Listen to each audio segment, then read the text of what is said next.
Boa noite, sejam todos bem-vindos, bem-vindas a essa retomada, né, do GEAC. A gente teve aí um mês bastante turbulento, que foi o mês de maio, em que a gente definitivamente não conseguiu produzir os conteúdos necessários para o mês. Então, a gente está fazendo essa retomada agora no mês de junho, para aí sim a gente conseguir depois normalizar o calendário, a programação do jeito mais correto.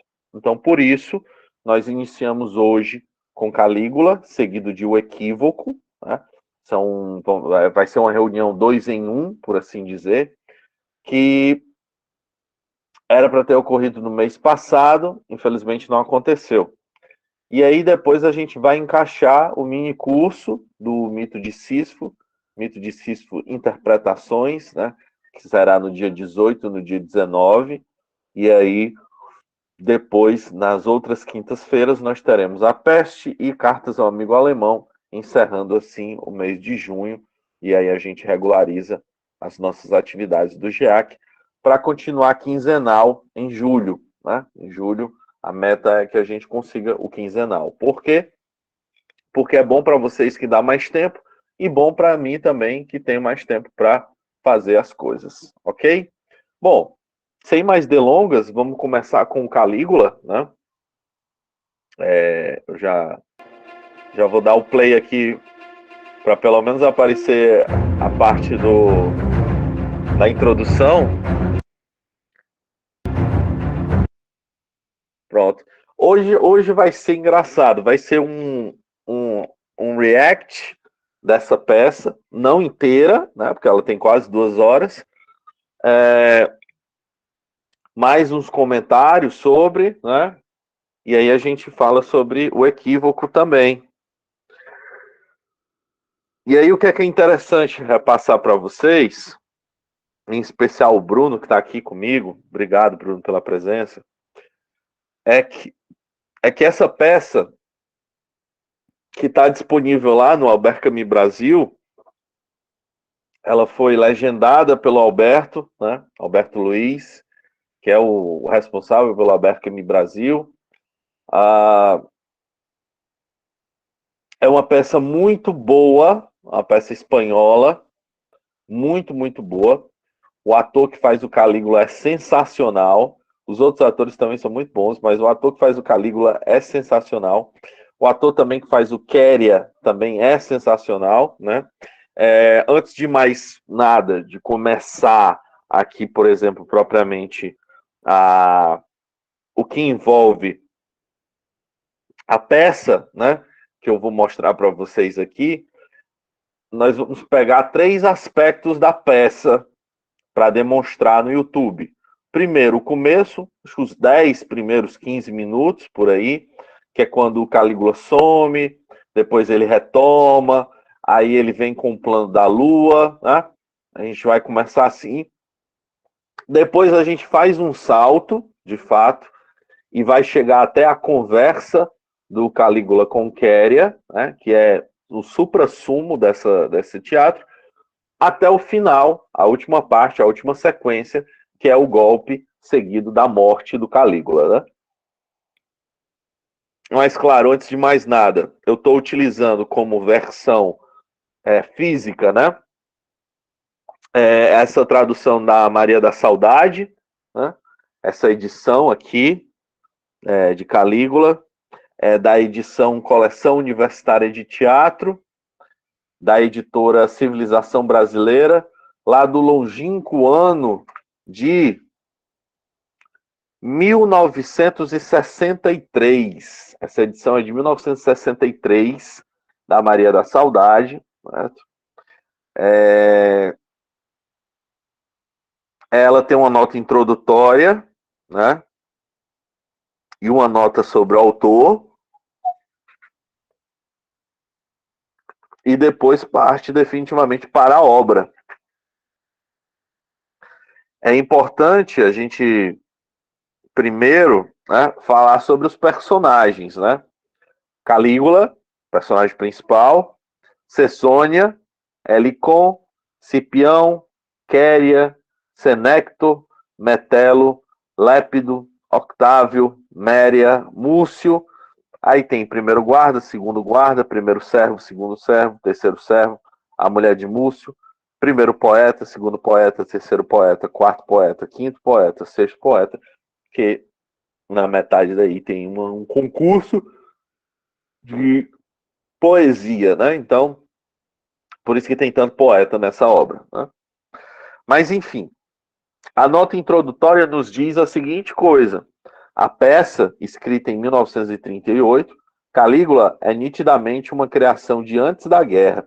Embora fosse escrita na Argélia para uma representação local, é difícil não reconhecer uma certa condição espiritual da França dos últimos anos que precederam a Segunda Guerra Mundial. Nessa moral frouxa e esse oportunismo sobressaltado dos patrícios romanos que clamam e se acovardam diante da zombaria letal de Calígula. Mas a data em que a peça foi escrita é mais importante como ajuda a uma identificação. Albert Camus, em 1938, era exatamente tão jovem quanto o romano de 25 anos que inicia sua carreira, seu governo sangrento de 4 anos como imperador de Roma e sucessor de Tibério, né? É importante a gente ressaltar, mesmo que com a pincelada histórica aqui, né? Tibério, né? É o César da época de Jesus, né? E Calígula, claro, se apresenta posteriormente, né? Como César, né? Em um governo curto, bastante intenso, sangrento, cheio de reviravoltas. É importante demais que a gente destaque que a personalidade histórica de Calígula é um tanto quanto diferente da personalidade ficcional que o Camus põe. Existem, obviamente, essas diferenças sobre os dois, né? E que a gente pode, claro, né? Avaliar, né? No sentido de que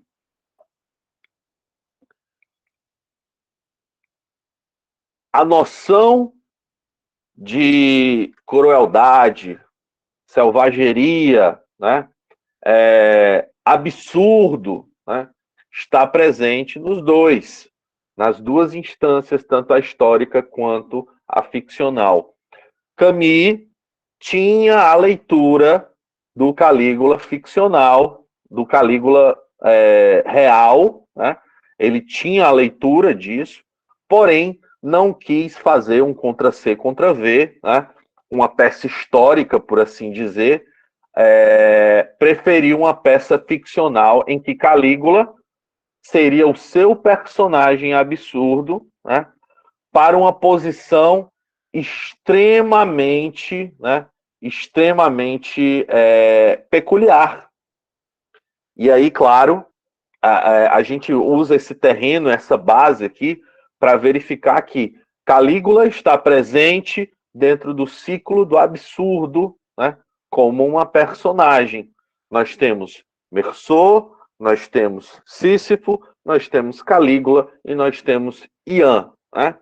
Essas 4 figuras de homem, né, representadas no ciclo do absurdo, cada um em sua obra, nós podemos verificar que definitivamente a mais poderosa de todas é Calígula. Né?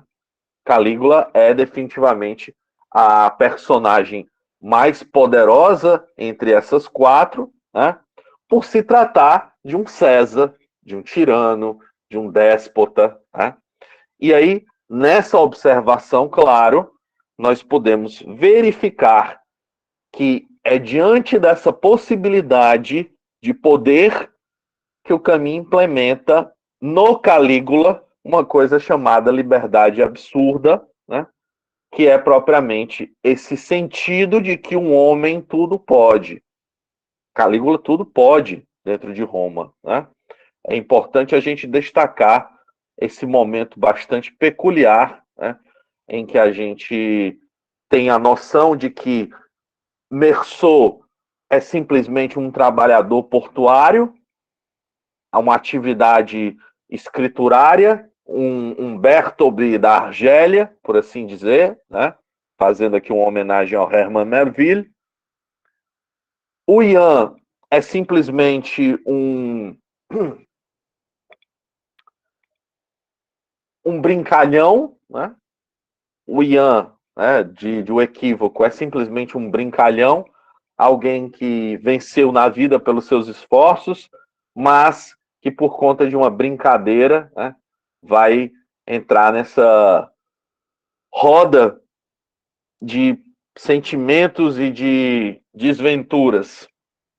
E claro, Sísifo não é poderoso, mas é artimanioso, engenhoso, inteligente, né? Seja bem-vindo, Carlos Eduardo. Bom demais ter você aqui, irmão. Fique à vontade para falar quando você quiser, interromper, casa é sua. Oi, boa noite, pessoal. Tudo bem com vocês? Obrigado Tamo aí junto. pelo link aí, pelo convite.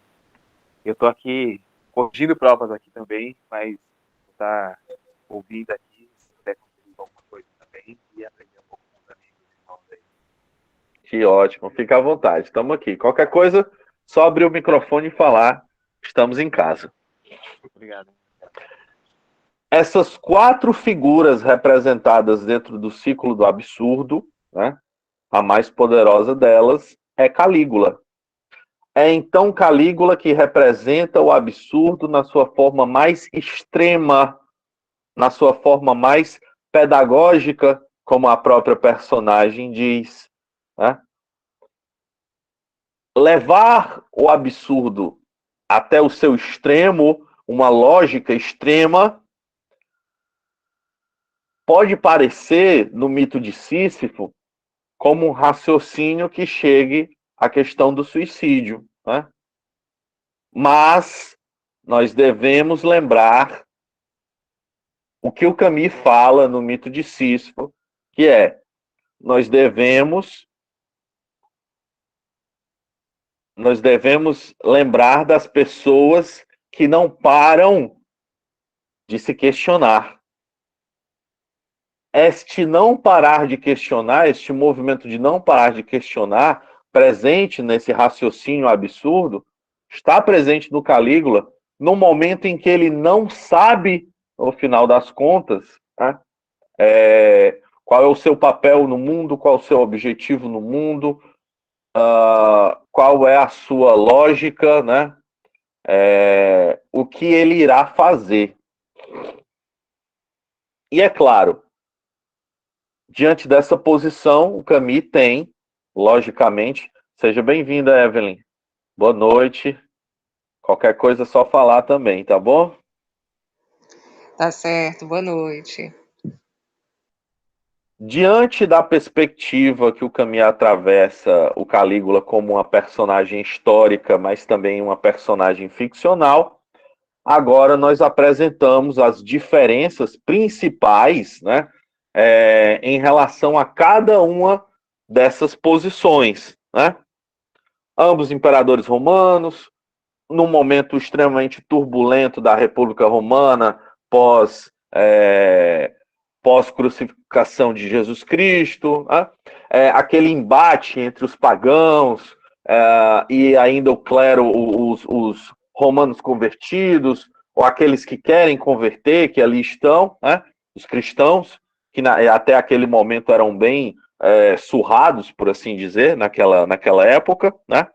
Então, continuando aqui a nota introdutória,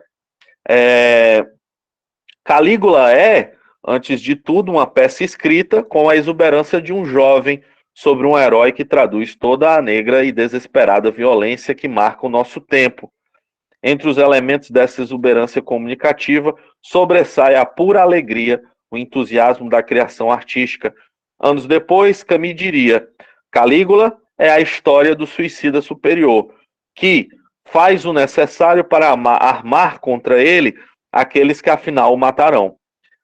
É interessante essa visão que o Camus põe aqui, porque, de certa forma, ele está falando de um certo ódio quanto ao poder, no sentido em que, por Calígula exercer suas atividades de maneira extremamente vil, de maneira extremamente caótica, de maneira extremamente ditatorial, sabe que aqueles que estão abaixo deste poder, chama os patrícios, e é interessante nós verificarmos isso. A revolta, nesse caso, não é popular. O povo, alguma parte, inclusive, do povo, até ama o Calígula, até ama o déspota, e não fará nenhum tipo de revolta ou revolução. Mas aqueles que estão, né, um passo a menos da monarquia representativa lá pelo César, né, no caso Calígula, esses sim estão bastante incomodados. Por quê? Porque são seus pais que são mortos, são suas esposas que são transformadas em cortesãs, né? São suas heranças e suas riquezas que são destituídas. Toda a humilhação que Calígula faz na peça é referente aos patrícios. É curioso como o Camus utiliza isso. As humilhações não são postas ao povo, porque, de certo modo, o povo já sofre as suas humilhações diárias.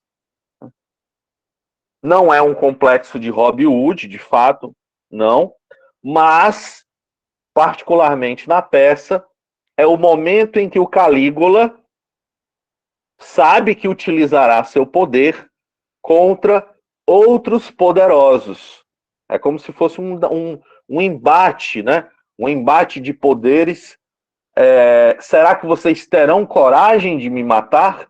Porque eu, Calígula, não terei coragem e não quero me matar. Né? Então, é um jogo entre essas duas classes ali em Roma bastante pesada, né?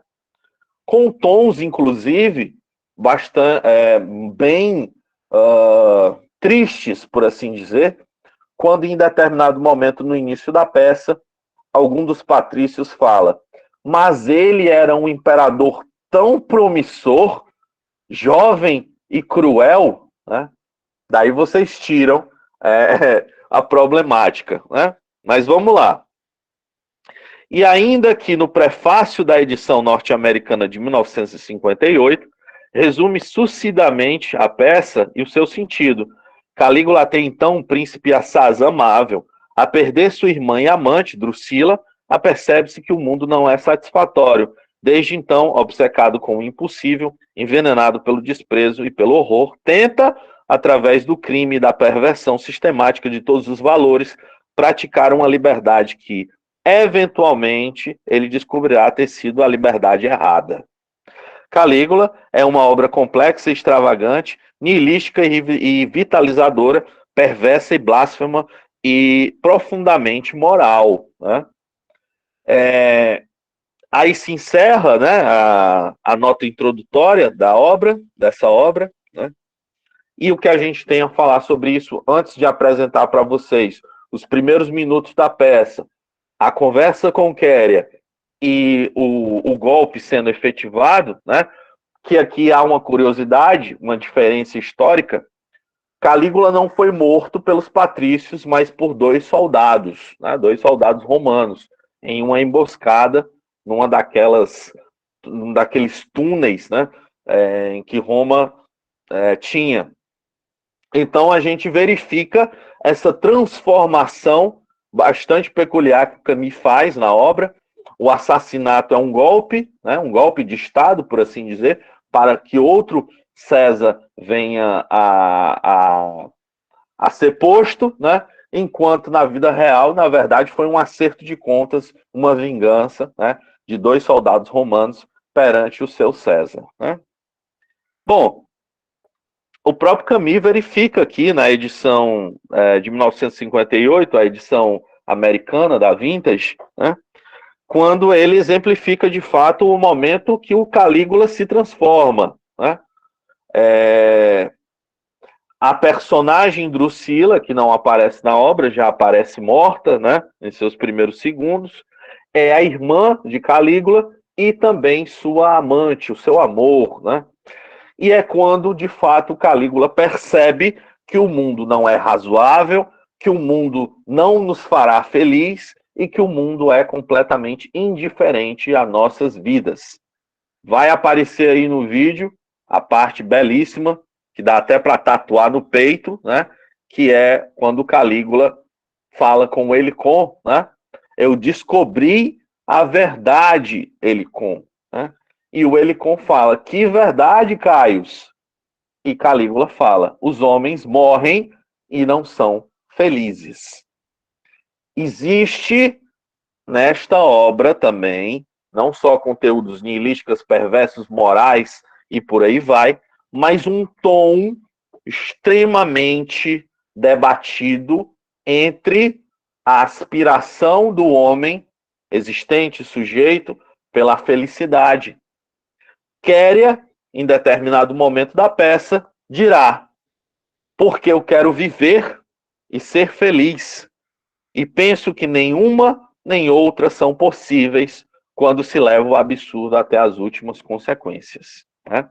É quando, de fato, o Calígula se interpõe ao Quéria e pergunta: você quer me matar por quê? A resposta do Quéria é fantástica: porque você é perigoso. E se você é perigoso, você pode, de alguma forma, né, impedir a minha felicidade e a minha vida. Né? Por isso que eu preciso, de todas as maneiras, matá-lo. Né? E é justamente Quéria que dá o último golpe, né, quando Calígula está na emboscada. Sem mais delongas, né, depois dessa base, a apresentação acerca dos personagens, acerca da própria obra e dos seus momentos chaves, a gente começa aqui, né, justamente com o primeiro ato na peça teatral. Né?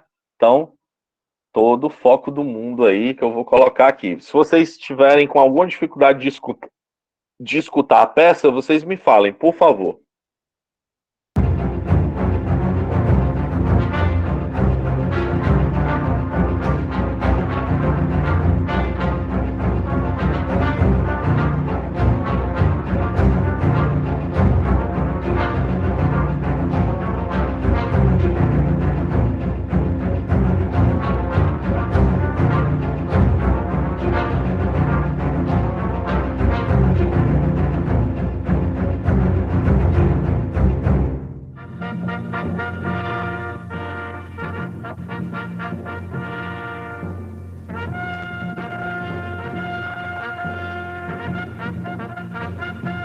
Seguimos sin saber nada. Nada. Nada por la mañana, nada por la noche. Nada desde hace 3 días. Salen los correos, regresan. Mueven la cabeza para decir nada. No queda ni un rincón por escudriñar. Ya no se puede hacer nada más. No hay que alarmarse tan pronto. Esperemos. Puede que vuelva como se fue. Yo le vi salir de palacio. Miraba de un modo extraño. También yo estaba y le pregunté qué le ocurría. Contestó. Solo una palabra. Nada. Es inquietante. Los jóvenes son todos iguales. Los años, naturalmente, lo borran todo. ¿De veras? Hagan los dioses que la olviden. Pues no la ha de olvidar. Donde una se pierde, salen 10. Pero ¿quién os dice que se trata de una mujer? ¿Y qué quieres que haya? Menos mal que las penas no duran siempre. ¿Sois capaces de sufrir más de un año? Yo no. Nadie tiene ese poder. No se podría vivir. Claro está. Sin ir más lejos, yo perdí a mi esposa el año pasado. Lloré mucho y acabé por olvidarla.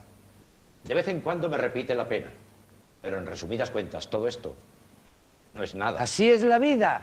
Y es natural que así sea. ¿Traes noticias? Ninguna. Vamos, no hay que perder la cabeza. No nos impacientemos, que es hora de almorzar. Tienes razón. No hay que soltar la presa y agarrar la sombra. Este asunto no me gusta. Todo marchaba demasiado bien. Era un emperador perfecto. Lo que todos necesitábamos. Escrupuloso e inexperto. ¿Pero qué os pasa? ¿Y a qué vienen tantas quejas? Nada le impide volver. Que quería a Drusila, conforme. No debemos olvidar que era su hermana. Que se acostara con ella ya era mucho. Pero causar este trastorno a Roma porque ella ha muerto, esto ya es demasiado. Con todo sigo pensando que este asunto no me gusta. Y esta huida no me dice nada bueno. Sí, cuando el río suena... En todo caso, la razón de Estado no puede tolerar un incesto con aires de tragedia. El incesto pase, siempre y cuando sea discreto. ¿Y quién nos dice que se trata de Drusila? Pues, ¿de quién se trata entonces? Só um breve comentário, né, aí sobre esse momento tão peculiar, por assim dizer, quando os patrícios estão reunidos ali, o Calígula sumiu já fazem uns 3 dias, então já pode acionar a Polícia Federal depois de 48 horas, e aí eles estão preocupados, né, justamente com isso, né, justamente para não alarmar, né, a população romana sobre o seu imperador ter sumido, desaparecido, e a parte do incesto, né, olha como a moral aí dos patrícios ela é bastante vulnerável, é bem, né, o público com o privado, que é uma coisa que acontece até hoje, né, entre 4 paredes tudo é permitido, mas publicamente Roma não poderia saber disso e tal, porque feio, blá blá blá, etc, né? Então vocês verificam que o grande problema que se apresenta aí, então, é o sumiço do imperador, o incesto, né? E agora, se de alguma maneira essa morte da Drusila vai fazer com que o imperador Calígula, né, se transforme ou não, né? E aí aquele momento que eu referi a vocês era um imperador modelo, né, inescrupuloso, né, como um comandante daquela época tinha que ser, né? Então, aqui a gente já verifica a moral dos patrícios, né? Dos patrícios apresentada aí nesses primeiros 3 minutos, né? Vamos ver se a gente consegue chegar até a parte em que o Calígula aparece, conversa com ele eu acho que é mais ou menos uns 15 minutos essa parte, depois a gente pula para metade. De nadie o de nada. Todas las explicaciones son posibles y hemos de aceptar la más trivial o la más necia. ¿Alguna novedad? Ninguna por ahora. Unos campesinos creyeron verle anoche, no lejos de aquí, corriendo en plena tormenta. Van ya 3 días. No hay opción. Así es. Yo estaba presente. Iba con él como de costumbre. Se adelantó hacia el cuerpo de Drusila. La tocó con 2 dedos. Luego estuvo reflexionando. Dio media vuelta y salió sin ninguna prisa. Desde entonces se le está buscando. A ese muchacho le gustaba demasiado la literatura. Es lo propio de su edad. Pero no de su rango. Un emperador artista es una aberración. Ya sé que hemos tenido 1 o 2, ovejas descarriadas las hay en todas partes. Pero los otros, al menos, tuvieron la sensatez de no abandonar el gobierno. Era más descansado. ¿Qué podemos hacer, creas? Nada. Esperemos. Si no vuelve, habrá que sustituirlo. Entre nosotros, la verdad, no faltan emperadores. No, lo que falta es genio.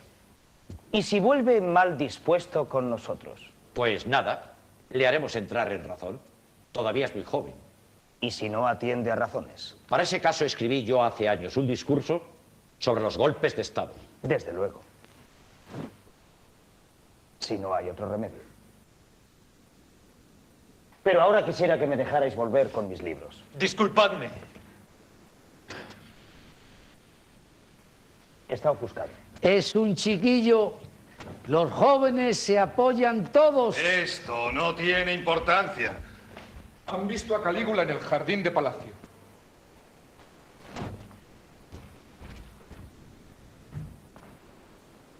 Vámonos.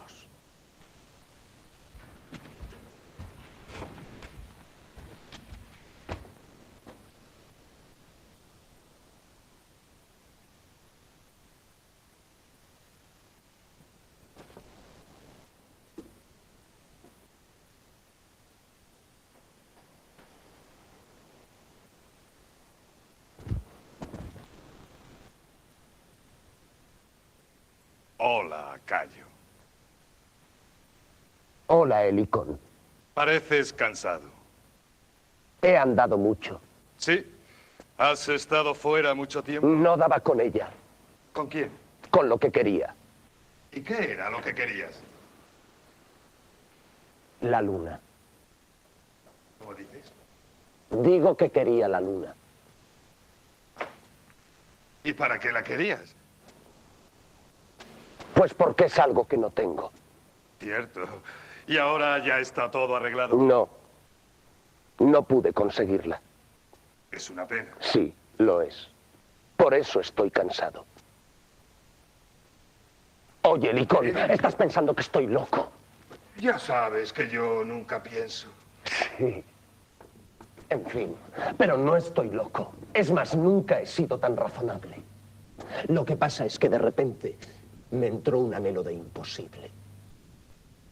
Las cosas tal como son no me parecen satisfactorias. Es una opinión bastante corriente. Es verdad. Pero yo antes no lo sabía. Ahora lo sé. Tal como está hecho este mundo no se puede soportar. Por lo tanto necesito la luna. O la felicidad o la inmortalidad. Algo insensato tal vez, pero que no sea de este mundo. Es un razonamiento sólido. Pero por lo general no se puede llevar hasta el extremo. ¿Y tú qué sabes? Si no se logra nada es porque nunca se ha llevado hasta el extremo. ¿Acaso baste con ser lógico hasta el fin? Sé también lo que estás pensando. Cuánta historia por la muerte de una mujer. Pero no es esto. Creo tener presente en efecto que no hace muchos días murió una mujer a la que amaba. Pero ¿qué es el amor? Poca cosa. Te juro que esta muerte no ha sido nada. Tan solo el signo de una verdad que me hace necesaria la luna. Una verdad muy simple, muy clara, algo tonta, pero difícil de descubrir. Y que agobia a quien la lleva. ¿Y cuál es esta verdad? Que los hombres mueren. Y no son felices. Então, né? Essa é a parte, né? No comecinho mesmo, né? Em que definitivamente ele retorna, né? Depois dos 3 dias. Aquele falando entre os patrícios era o Quéria, né? Que de fato é o que vai ser o grande antagonista do Calígula aqui no momento da peça. E ele diz: não posso suportar imperadores artistas. Tivemos 2 ou 3 no máximo. Isso acontece, né? Um deles, claro, ele está se referindo a Marco Aurélio. Então, assim, seja bem-vindo de volta, meu irmão.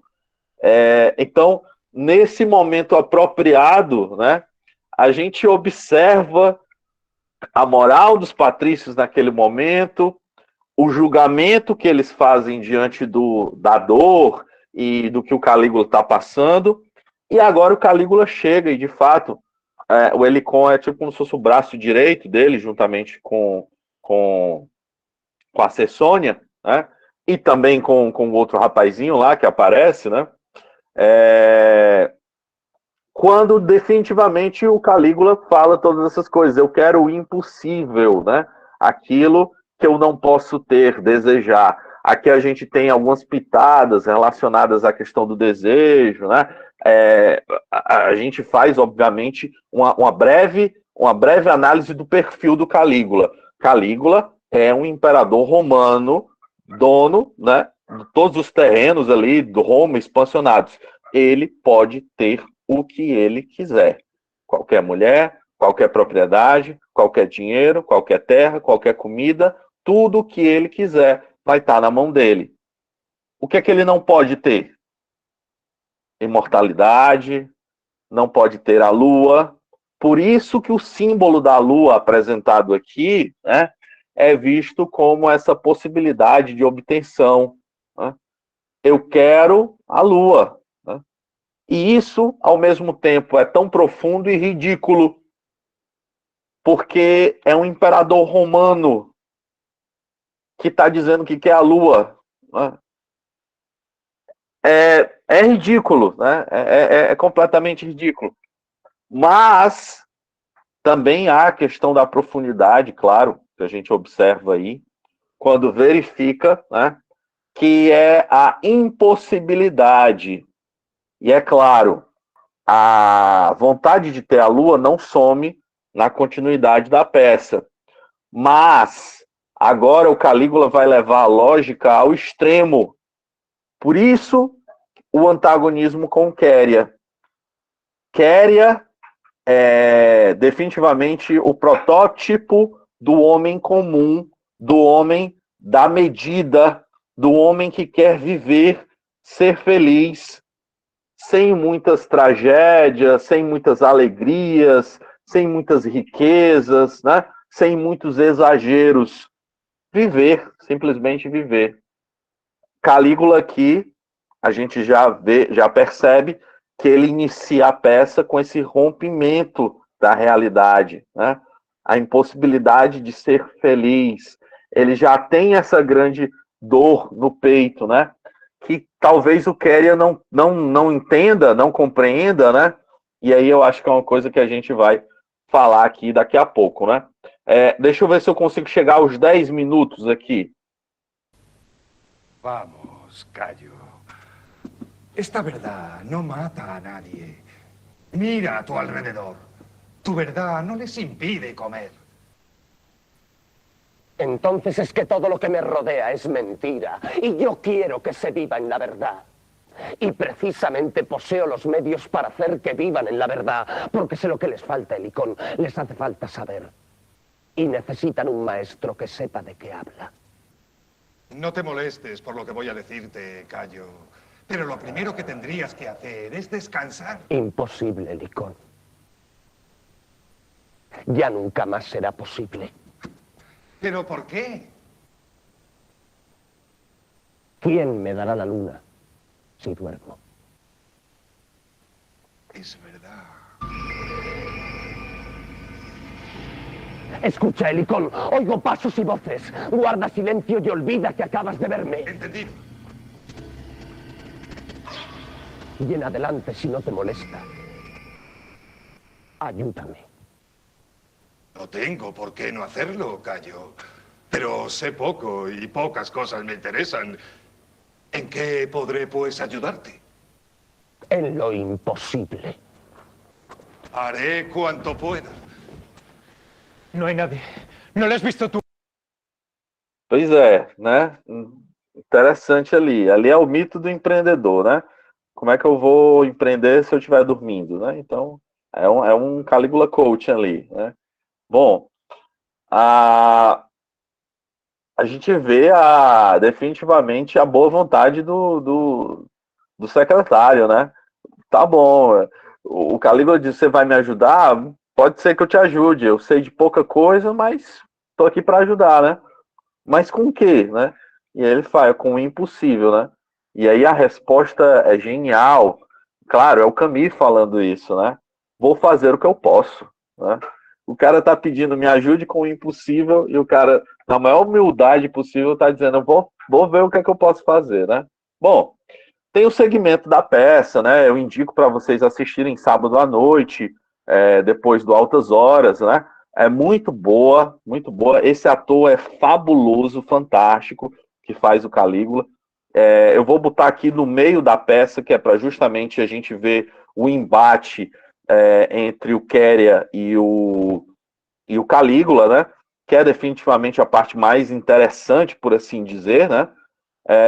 O Calígula soube, através da KGB e da CIA, que o Quéria está organizando um golpe de Estado, né? Que quer matar o Calígula. E aí o Calígula tem a prova disso, né? Um documento redigido pela ABIN, né? Informando que, de fato, o Quéria quer fazer uma maldade ali, quer fazer um golpe de Estado, e não é um golpe de Estado que nem em 2016, com o Supremo e com tudo, é um golpe de Estado muito mais, né, idade antiga, né, e é justamente essa parte que eu boto aqui para vocês.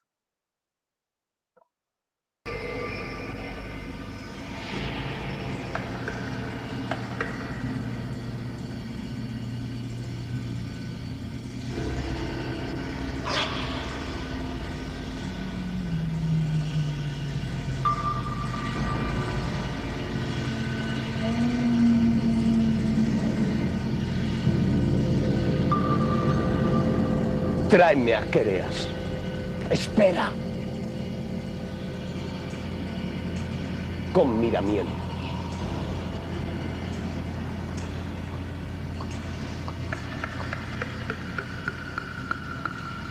Cada vez me rodea menos gente. Curioso. Demasiadas muertes, así se queda uno solo. Aun cuando me trajeran la luna, no podría volverme atrás. Aunque los muertos volvieran a estremecerse bajo las caricias del sol, no por ello habrían de quedar sepultados los crímenes. Hay que seguir la lógica, Calígula. Hay que seguirla. El poder hasta el fin. No se vuelve atrás. Y hay que proseguir hasta que todo se haya consumado.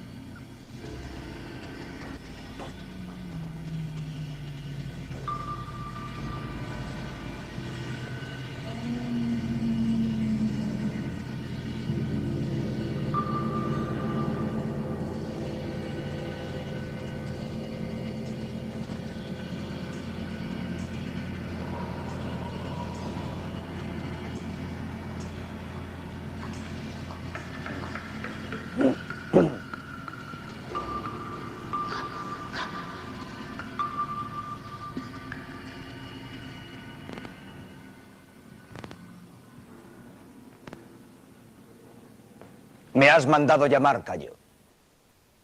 Sí. Quereas. ¿Tienes algo particular que decirme? No. Quereas.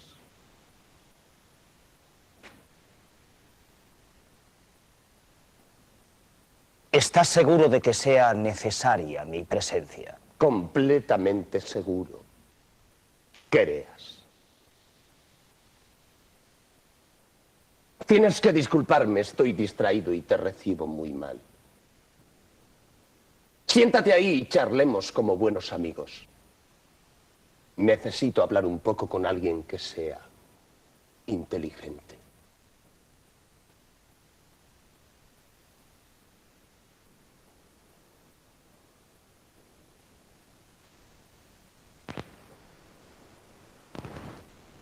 Quereas. ¿Te parece que dos hombres que tienen igual grandeza de alma, igual orgullo, puedan hablarse al menos una vez en la vida con el corazón en la mano? Como si estuvieran desnudos uno frente al otro, despojados de sus prejuicios, de sus intereses particulares y de las mentiras en que viven. Me parece posible, Cayo. Pero te creo incapaz de hacerlo. Tienes razón. Tan solo quería saber si pensábamos lo mismo. Por lo tanto, pongámonos las caretas y utilicemos nuestras mentiras. Hablemos igual que se pelea, cubiertos hasta la guarnición de la espada. ¿Por qué no me quieres, Quereas? Porque no hay nada en ti que sea amable. Porque no se manda en estas cosas. Además, porque te entiendo demasiado. Y a nadie le gusta ver en los demás el rostro que trata de esconder en sí. ¿Por qué me odias? Te equivocas en esto, Cayo. Te juzgo nocivo, cruel, egoísta, vanidoso. Pero no puedo odiarte porque no te creo feliz. Tampoco puedo despreciarte porque sé que no eres cobarde. Entonces, ¿por qué me quieres matar? Ya te lo he dicho. Te considero nocivo. Me gusta la seguridad y me es necesaria. Casi todos los hombres son como yo. Son incapaces de vivir en un mundo donde el pensamiento más descabellado puede entrar de repente, como un cuchillo en el corazón. No. Tampoco yo quiero vivir en un mundo así. Prefiero la seguridad. La seguridad y la lógica no hacen buenas migas. Cierto. Lo que digo no es lógico, pero sí saludable. Sigue. No tengo nada que añadir. No quiero penetrar en tu lógica. Tengo mi idea acerca de mis deberes como hombre.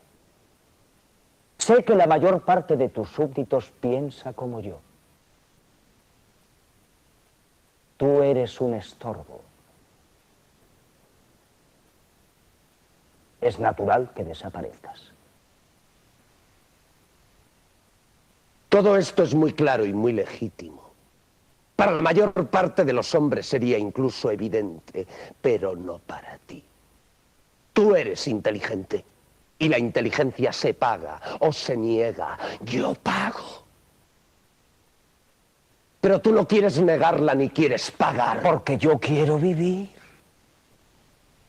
y ser dichoso. Y creo que ni lo uno ni lo otro son posibles si se lleva lo absurdo hasta sus últimas consecuencias. Yo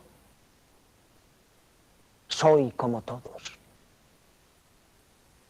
A veces, para escapar de ello, me pongo a desear la muerte de los seres queridos.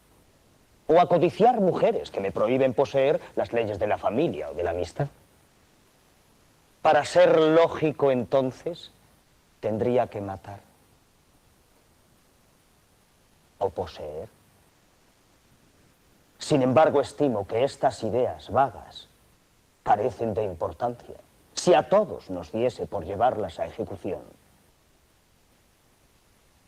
no podríamos vivir, ni ser dichosos. Y una vez más, esto es lo que importa. Es forzoso que creas en alguna idea superior. Creo que hay acciones más nobles que otras. Para mí son todas equivalentes. Lo sé, Cayo. Y por eso no te odio. Pero eres un estorbo y es preciso que desaparezcas. Me parece justo. Pero ¿a qué decírmelo arriesgando con ello tu vida? Porque otros ocuparán mi sitio. Y porque no me gusta mentir.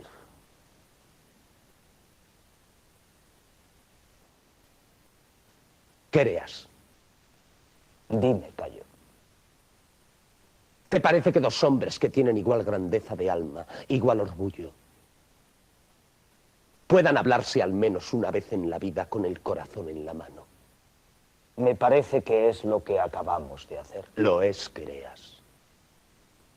Y eso que no me creías capaz de hacerlo. Me he equivocado, Cayo. Lo reconozco y te doy las gracias. Ahora espero tu sentencia. Mi sentencia. ¿Te refieres? ¿Conoces esto? Creas. Sabía que estaba en tu poder. Sí, Creas, y tu franqueza ha sido simulada. Nuestros dos hombres no se han hablado con el corazón en la mano, pero no tiene ninguna importancia. Ahora vamos a dejar ese juego de la sinceridad y volveremos a vivir como antes. Es preciso aún que intentes entender lo que tengo que decirte, que padezcas mis ofensas y mis humores. Oye, Creas, esta es la única prueba. Me marcho, Cayo. Estoy harto de este juego de títeres. Lo conozco demasiado y no quiero verlo más. Quédate aún.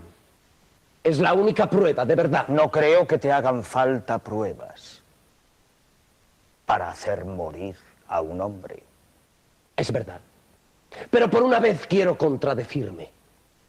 No molesto a nadie y es tan agradable contradecirse de vez en cuando. Es como un descanso.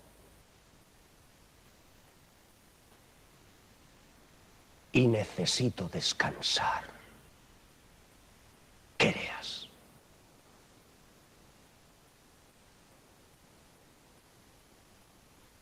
No te entiendo. Y no me gustan tantas complicaciones. Claro, Creas. Tú eres un hombre sano. Tú no deseas nada extraordinario. Tú quieres vivir y ser dichoso, nada más. Creo que es preferible terminar aquí. Todavía no. Un poco de paciencia. Hazme el favor. Aquí está la prueba. Mira. Quiero figurarme que no puedo condenaros sin ella. Esta es mi idea y mi descanso. Pues bien, fíjate en qué se convierte la prueba en manos de un emperador. Ya lo ves, conspirador, se derrite. Y a medida que desaparece esta prueba, un alba de inocencia amanece en tu rostro. ¡Qué admirable pureza en tu frente creas! ¡Qué hermosura! ¡Qué hermosura tan grande la de un inocente! ¡Admira su poder! Ni los mismos dioses pueden dispensar la inocencia sin castigar antes, mientras que a tu emperador una llama le basta para absolverte y alentarte. Prosigue, creas. Ve hasta el cabo de tu espléndido razonamiento. Tu emperador aguarda el descanso. Este es su modo de vivir y ser dichoso.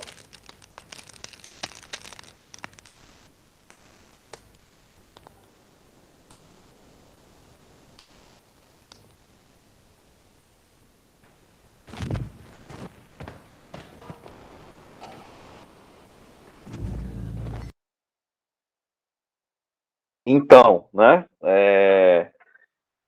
É o grande embate, né? Definitivamente é o grande embate entre os dois. É o auge da peça, né? Quando de fato a gente observa o Calígula sabe de tudo que vai acontecer, o Quéria tem noção também do que vai acontecer e do que vai continuar, mas mesmo assim os dois estão ali conversando, né? E essa parte em que o Calígula fala, né, é lindíssima. Isso lembra muito alguns aspectos de Núpcias, né, em que ele fala: será que dois homens de grandeza e orgulho podem conversar honestamente, frente a frente um com o outro, despidos de completo preconceito, né, como se estivessem nus, né, da frente um para o outro? Essa parte é interessantíssima porque demonstra, em primeiro momento, claro, isso é um jogo de poder que o Calígula está propondo ao Quéria, no objetivo central de incentivá-lo a continuar com o golpe de Estado, para que ele não tenha nenhum remorso, para que ele não tenha nenhum tipo de medo em relação ao seu plano. Esse é o preço da felicidade que o Quéria quer, a morte de outro, né?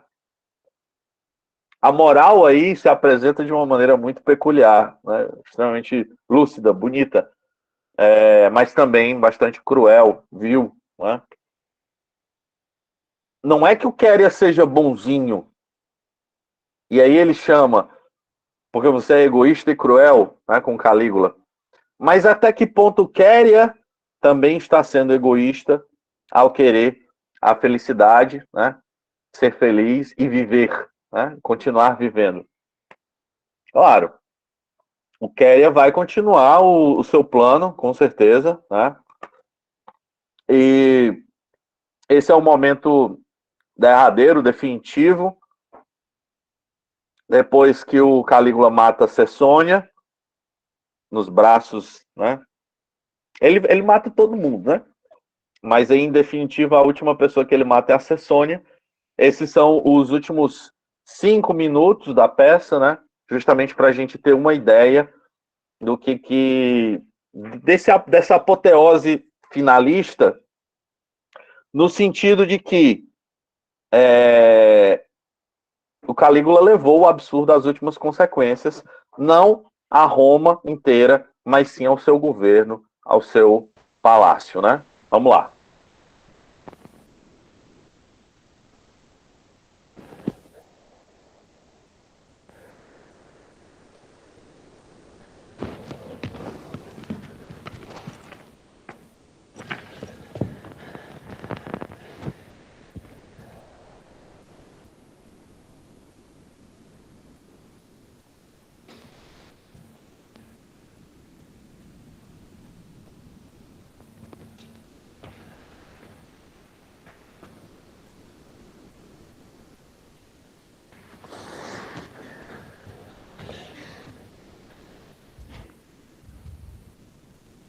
también eres culpable.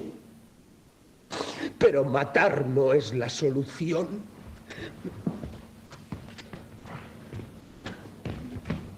¡Calígula! Tú también eres culpable. Por lo tanto, ¿qué más da un poco más o un poco menos? Pero ¿quién se atreverá a condenarme en este mundo sin juez, en que nadie es inocente?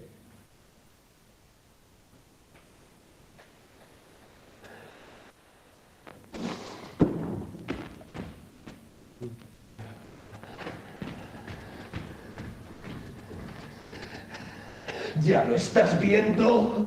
¿No ha venido el Helicón? La luna no será para mí. Qué amargo es tener razón y haber de proseguir hasta el fin.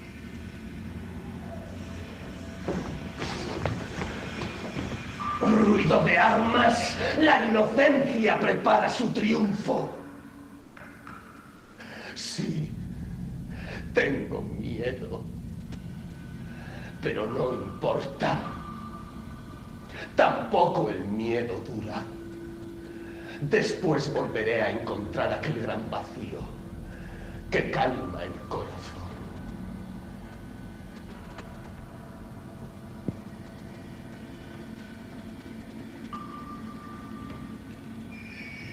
Todo parece tan complicado y sin embargo todo es tan sencillo.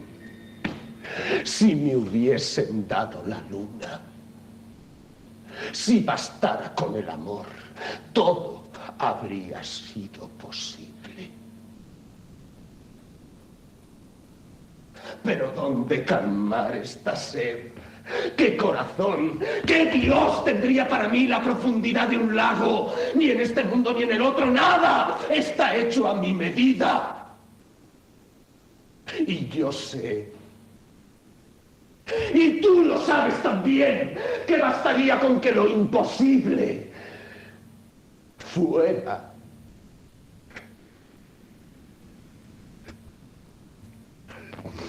He tendido las manos, tiendo las manos y a quien encuentro delante es a ti, siempre a ti, y estoy lleno de odio hacia ti. No seguí el camino que debía y no he llegado a nada. Mi libertad no es la buena. Seremos culpables para siempre.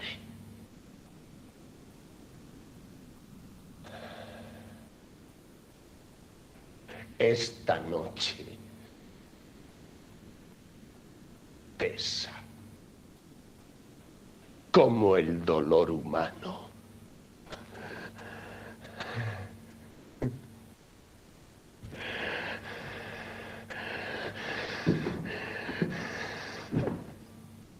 ¡A la historia, Calígula! ¡A la historia!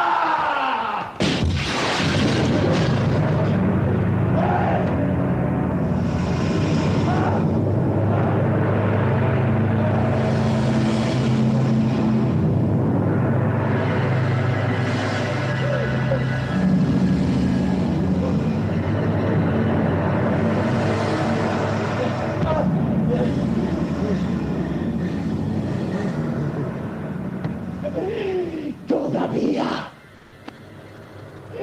estoy vivo.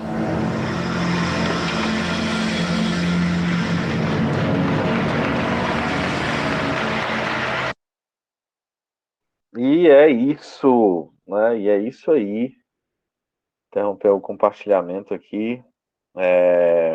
Essa última sequência ela é bem, né, bem assim complicada, né? Pelo teor de informações, né, que é posta.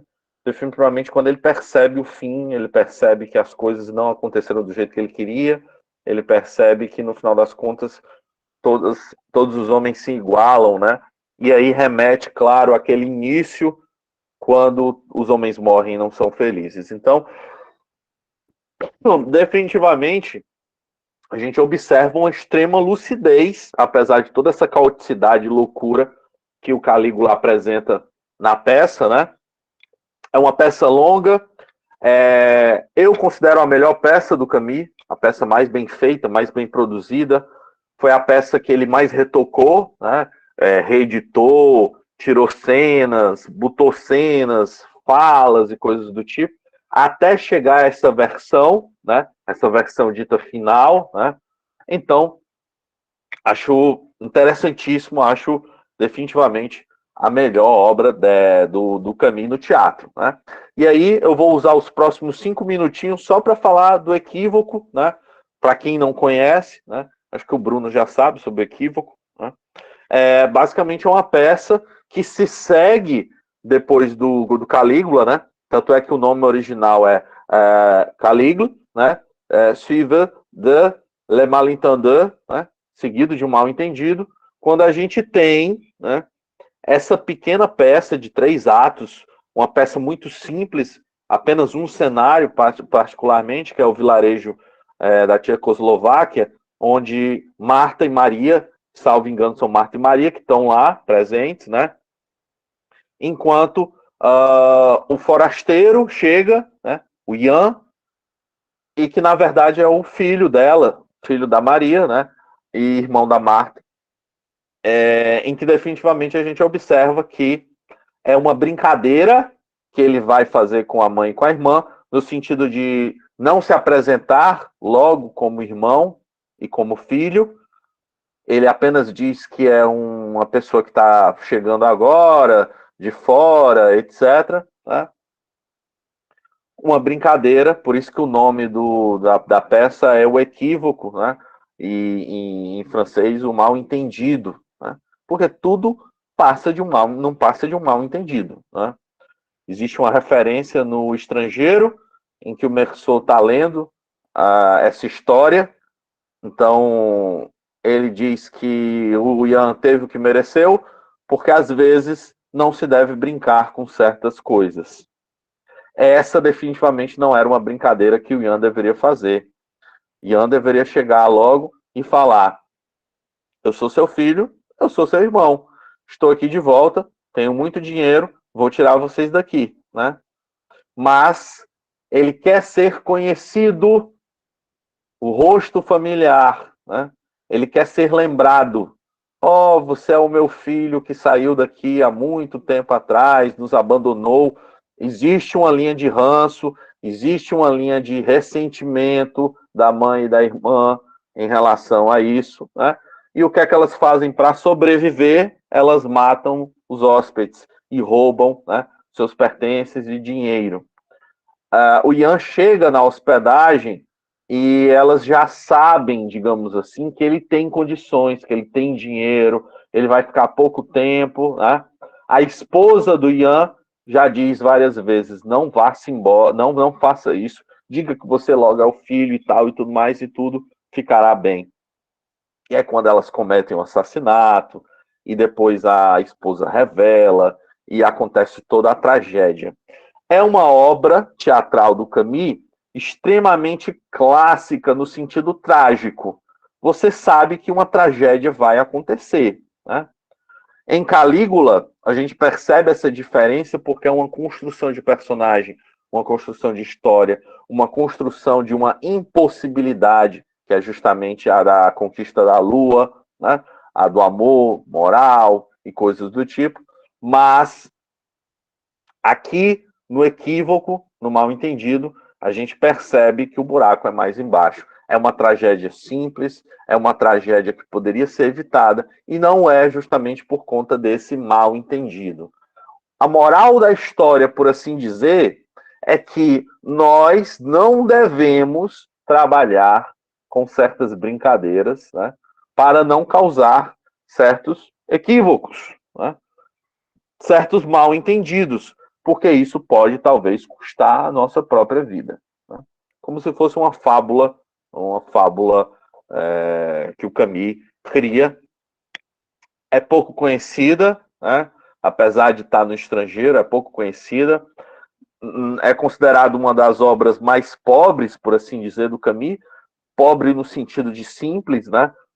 A narração é simples, a forma teatral é simples, a montagem é muito simples, só existe um cenário Calígula é muito mais pesado, né? De figurino, música, atores, né? O equívoco são atores reduzidos. Normalmente não são mais de 3 que estão no mesmo estágio, né? No mesmo tablado. Então, é uma peça muito mais simples para ser montada do que Calígula, né? Calígula é definitivamente uma peça muito mais complicada de ser montada, né? Mas elas funcionam como um combo, né? Você compra o ingresso e ganha 2 peças, né? E vai assistir essas 2 peças feliz da vida aí, porque afinal de contas é Camille, né? Então você vai ler, vai ver e vai ser maravilhoso, incrível, fantástico, ok? Bom, estamos encerrando por hoje, tá? Bruno, te agradecer demais aí pela presença até o fim, né? Agradecer também o Carlos Eduardo, que também ficou por aqui, a Evelyn, que também ficou por aqui, e quem assistiu a gravação também, um grande abraço, e nós retornamos no dia 18, com o mini curso do mito de Sísifo, ok? E aí a gente repassa lá mais informações. Vou encerrar aqui a gravação e dar uma boa noite Bruno, boa noite a quem está assistindo a gravação também, e até a próxima. Tchau, tchau, pessoal.